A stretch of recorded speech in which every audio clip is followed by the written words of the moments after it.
Bismillahirrahmanirrahim. Assalamualaikum warahmatullahi wabarakatuh.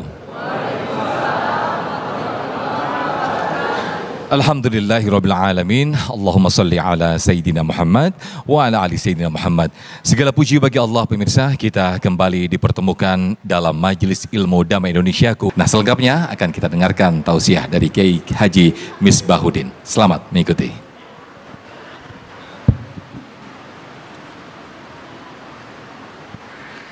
Saya ikut hayya. Ya, kalau Ustadz Kokolin hayya dulu, kalau saya kan orang Jawa, hayu. Assalamualaikum warahmatullahi wabarakatuh. Alhamdulillahilladzi an'ama alaina bi ni'matil Islam wal iman wal ihsan. Wassalatu wassalamu ala asyrafil anbiya'i wal mursalin Sayyidina wa maulana Muhammad Sayyidil awwalina wal akhirin wa ala alihi wa sahbihi ajma'in. La hawla wa la quwata illa billahil aliyyil azim. Amma ba'du. Yang terhormat guru kita Ustadz Kokolin yang matanya cukup lumayan ngantuk, Bapak Camat Pagedangan yang saya hormati, pembawa acara Ustadz Sofyan juga yang saya hormati, Bapak Ibu dan para pemirsa TV One dimanapun Anda berada yang saya muliakan. Kita umat Islam berkewajiban untuk melaksanakan semua perintah-perintah Allah dan meninggalkan semua larangan-larangan Allah. Salah satu di antara perintah Allah adalah mengeluarkan zakat. Dalam Al-Quran surat Al-Baqarah, Allah subhanahu wa ta'ala berfirman, aqimus sholata wa atuz zakata warka'u ma'arraki'in. Hafal mereka, lebih hafal dibanding saya. Aqimus sholah, dirikanlah sholat, tunaikanlah zakat, berukuklah bersama-sama dengan orang-orang yang ruku. Pertama, kita diwajibkan melaksanakan sholat 5 waktu, itu yang wajib. Tapi yang dulunya diperintahkan 50 waktu, tapi diringkas, ya kemudian dikurangi sampai 5 waktu dalam sehari semalam. Tapi kadang-kadang umat Islam yang diwajibkan melaksanakan sholat kadang-kadang tidak mau sholat, padahal KTP-nya Islam, buku nikahnya Islam, pernikahannya secara Islam, tapi malas melaksanakan sholat. Kira-kira orang seperti itu ada? Orang seperti itu ada? Orangnya datang? Ya. Terus yang kedua, tunaikanlah zakat. Nah, kita ini umat Islam yang mengenal adanya rukun Islam. Rukun Islam ada berapa, Pak? Ini berapa, Bu? Ini berapa? Pertama, ayo bareng-bareng, rukun Islam itu ada 5. Yang pertama, mengucapkan 2 kalimat. Yang kedua, yang ketiga, yang keempat, yang kelima, pinter. Berarti urutan yang keberapa mengeluarkan zakat?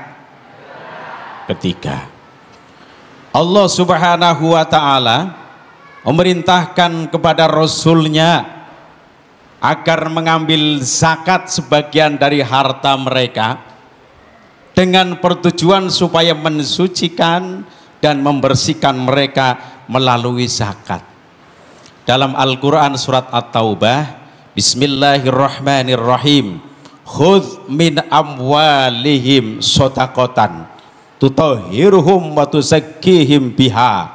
Mohon maaf, Al-Quran itu bahasa Arab, harus diterjemahkan. Silakan mau milih bahasa Inggris apa bahasa Indonesia, jawab. Mau bahasa Inggris atau bahasa Indonesia, jawab. Kalau bahasa Inggris saya kurang bisa. Bahasa Indonesia. Khudh min amwalihim shadaqatan, ambillah zakat dari sebagian harta mereka Dengan zakat itu kamu bisa membersihkan dan mensucikan mereka. Jadi orang kaya itu mohon maaf, sebagian hartanya bukan milik pribadi saja, tapi milik orang lain yang namanya miskin, orang-orang miskin. Tetapi seandainya sudah dikeluarkan sebagian hartanya, bersihlah harta tersebut. Contoh mohon maaf, ada orang kaya seperti Ustadz Kokoh ini orang kaya ya, hartanya miliar-miliaran. Coba miliaran berapa karung itu? Miliar-miliaran ya. Itu apabila belum dikeluarkan sodakohnya, zakatnya itu masih amburadul. Amburadul apa itu namanya? Masih campur baur. Tapi kalau sudah dikeluarkan zakatnya untuk orang-orang yang berhak namanya mustahik, maka tinggal milik sendiri. Itu berarti sudah suci, sudah bersih milik sendiri. Alhamdulillah. Sedangkan orang-orang yang gemar bersedekah, itu tadi dikatakan oleh Ustadz Tokoh, sedekah itu ada yang wajib, ada yang sunnah. Yang wajib berupa zakat, kalau yang sunnah itu namanya sodakoh biasa. Itu termasuk orang-orang yang dermawan. Nah, orang-orang dermawan bahasa sininya apa, Pak? Mikir bareng, Pak. Dermawan bahasa sininya apa? Loman. Loman bahasa Jawa, saya dari Tegal. Kayaknya wong Tegal, Pak. Kebetulan kayak batir Tegal anak, Masya Allah. Kayaknya wong apak, wong Tegal. Aja ngetawain, kirain apa? Masya Allah. Saya ini orang apak. Jadi begini ya, orang yang loman manfaatnya ada 4. Berapa ini? Ini berapa? Seperti TK lagi.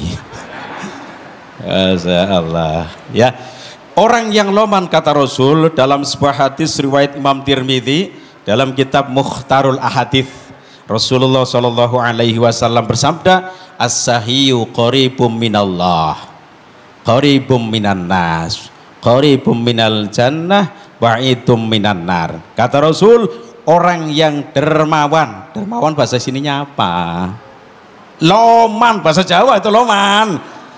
Orang yang dermawan manfaatnya ada 4. Pertama, dekat Allah. Yang kedua, dekat manusia.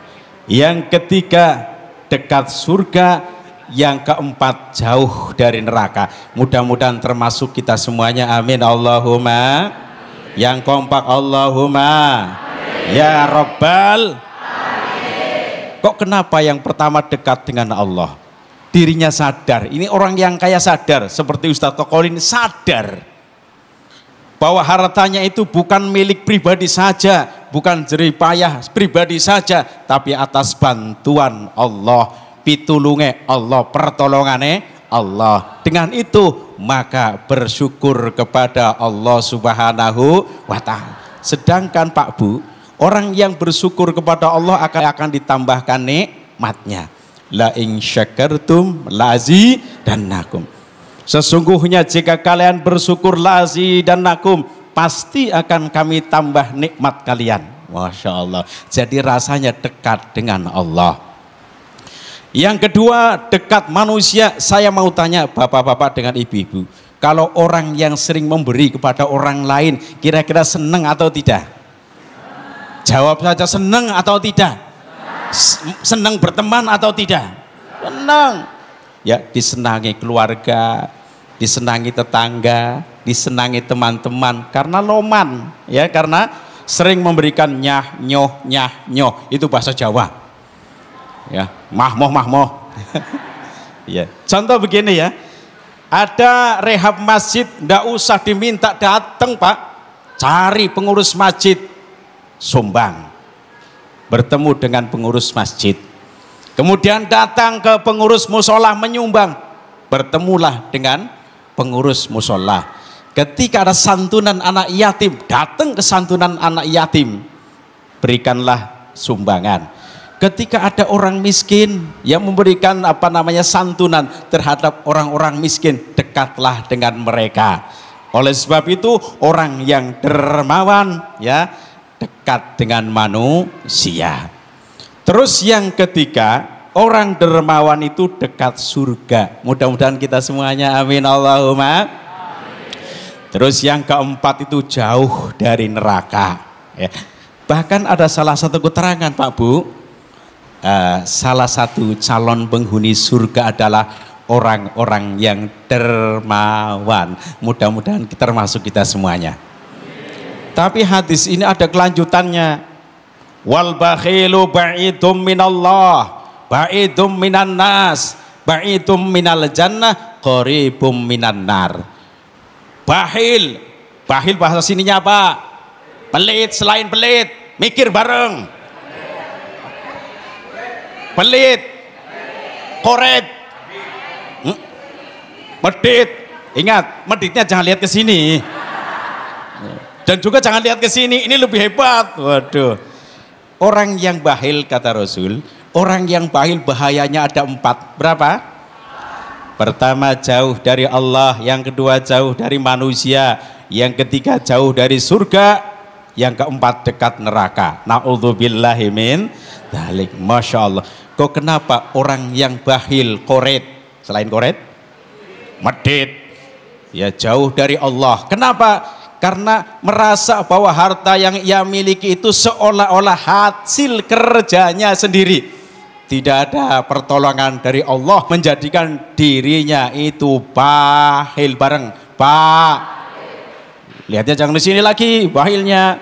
Ya menjadikan bakhil, mereka ingkar atas nikmat Allah.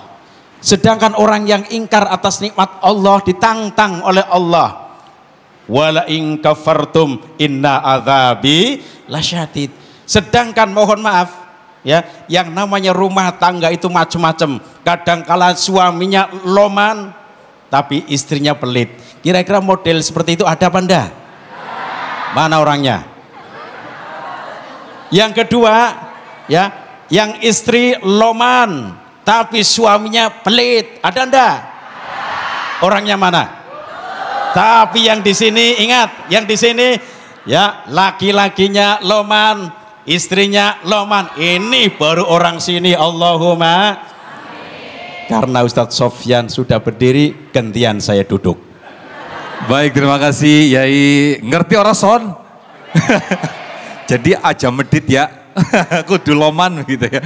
Baik, Masya Allah. La in syakartum la azidannakum wa la in kafartum inna adzabil lasyadid. Sungguh tiada berkurang sedikit pun, Masya Allah, ketika kita menginfakkan harta kita, menzakatkan harta kita. Justru harta kita akan disucikan oleh Allah Subhanahu wa Ta'ala.